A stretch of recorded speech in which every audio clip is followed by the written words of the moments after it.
saudara, ada satu kisah mengenai seorang tentara Prusia. Nah, Prusia ini bukan Rusia ya. Prusia itu Jerman dulunya. Ya, itu Jerman zaman dulu ya. Nah, tentara Prusia ini suatu saat kedatangan seorang jenderal. Jenderal yang memegang pasukan. Tentara Prusia itu lagi mengepung kota Paris ya.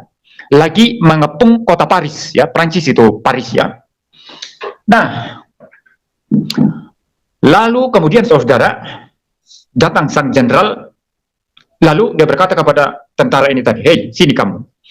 Kamu lihat tidak jembatan yang jauh di sana itu?" "Saya lihat, komandan. Saya lihat, jenderal." "Kamu lihat tidak gubuk kecil dari rumput-rumput yang di sampingnya itu?" "Saya lihat, jenderal." "Nah, sekarang tugas kamu, hancurkan itu. Hancurkan gubuk itu." Karena mungkin dipikir itu bisa berbahaya kan, mungkin menyimpan apa kan. Hancurkan. Pucat mukanya si anak buah ini tadi, tentara ini. Tapi karena taat komandan, dia lakukan juga. Dia tembak satu kali saja, langsung terbakar habis. Itu jenderal bilang, "Wah, tembakan yang hebat. Tembakan yang hebat, men." Ya, begitu ya. Tembakan yang hebat, men, gitu. Tapi si tentara itu nangis. Lalu jenderal ini bertanya, "Kenapa kamu nangis? Kamu menembak bagus loh. Jitu sekali kok nangis?" Tentara itu bilang, "Pak, hanya itu yang saya miliki. Itu adalah gubuk saya, Pak." Itu gubuk dia, saudara. Mungkin barang-barang kepunyaannya ada di dalam situ. Di seluruh dunia ini yang saya punya hanya itu, katanya. Tapi karena taat komandannya, dia tembak. Nah, tentara taat sedemikian rupa sama komandan, saudara. Berkenaan dengan vonis hakim terhadap Richard Eliezer yang hanya 1,5 tahun, dan itu kelihatannya memenuhi keinginan masyarakat luas. Dan banyak orang bertepuk tangan, euforia atas keputusan itu, dan bahkan menyanjung-nyanjung Richard Eliezer sebagai seorang pahlawan. Tetapi ketika saya kemarin menonton atau menyimak tayangan daripada Alifur Rahman dari kanal YouTube SeaWorld, saya jadi sadar, saudara, bahwa Richard Eliezer ini sebetulnya bukan seorang pahlawan, ya. Dan ketika ada vonis hakim, saya menonton live-nya sekitar 2 hari lalu, saudara, vonis hakim terhadap Richard Eliezer, saya tidak ikut bertepuk tangan, ya. Saya tidak euforia, ya.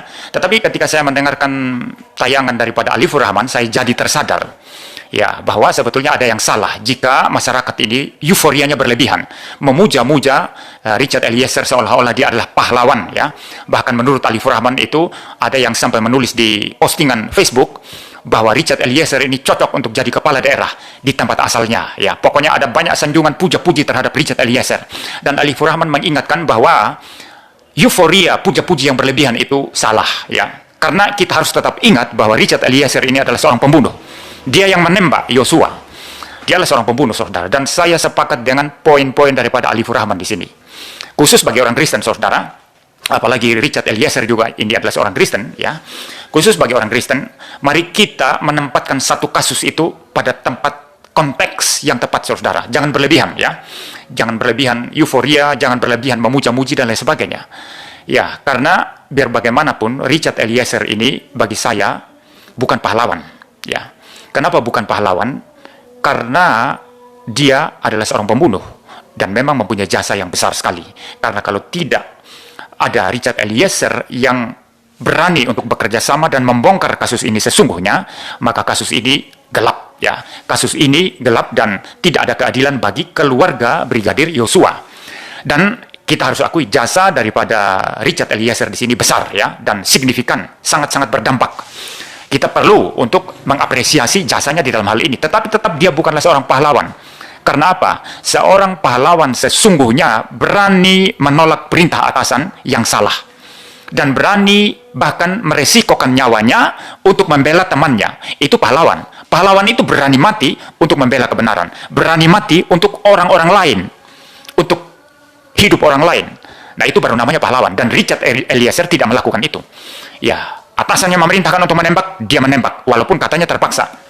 Ya, kalau dia seorang pahlawan harusnya menolak itu. Ya.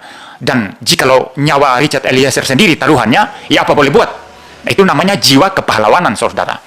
Nah, kalaupun dia menolak, sebetulnya ada bukti kok bahwa ada seorang polisi yang lain yang namanya Ricky Rizal, ya, bisa menolak dan dia tidak ditembak mati oleh Verdi Sambo. Seharusnya Richard Eliezer pun bisa menolak, ya, tanpa harus ditembak mati oleh Verdi Sambo, saudara. Tetapi faktanya Richard Eliezer tidak menolak dan dia menembak Brigadir Yosua, saudara. Sehingga dalam konteks ini dia bukan pahlawan. Saya sepakat dengan Alifur Rahman dalam hal ini. Maka mari kita, khusus orang Kristen, jangan terlalu berlebihan euforia, jangan terlalu berlebihan tepuk tangan lalu menyanjung-nyanjung, ya, lalu mengangan-angankan bahwa Richard Eliezer ini akan jadi pemimpin, Richard Eliezer ini cocok jadi bupati atau kepala daerah atau gubernur atau bahkan presiden, begitu ya. Oh, itu terlalu jauh, saudara. Dia bukan seorang pahlawan. Dia tetaplah seorang pembunuh, tetapi seorang pembunuh yang berjasa membongkar kasus pembunuhan di mana dia terlibat juga di dalamnya. Dia berjasa sebagai justice collaborator. Tidak lebih, tidak kurang. Tetapi dia bukan pahlawan.